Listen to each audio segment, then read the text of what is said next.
ፍቅሬን በገንዘብ እንደምትቀይር ያላሰብኩም ነበር።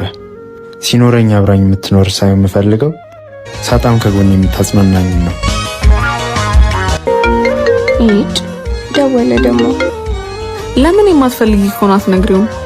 ለምን ዘጋዋለሁ? የገቢ ምንጭ እኮ ነው። እና ለከፈላ ነበር እስካሁን አብሮሽንሹ እስካለው አብሬው እኖራለሁ። ሳይኖረው ሲቀር ደግሞ እጥፍ። ድጋሚ ደወለ ደግሞ።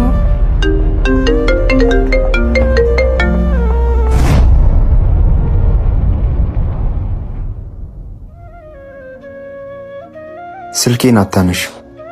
አላየሁትም ነበር። እስካሁን ያወራሽው እንዳለ ሰምቼዋለሁ። ፍቅሬን በገንዘብ እንደምትቀይር ያላሰብኩም ነበር። ሲኖረኝ አብራኝ የምትኖር ሳይሆን የምፈልገው ሳጣም ከጎን የምታጽናናኝ ነው። አንቺ ፍቅርን ሳይሆን ገንዘብን ነው የምታስበልጪው። ምርጫሽን መርጠሻል። ፍቅርን በገንዘብ ተክተሻል። ከዚህ በኋላ እኔና አንቺ የሚባል ነገር የለም። መልካም ሆኖ እመኝልሻለሁ።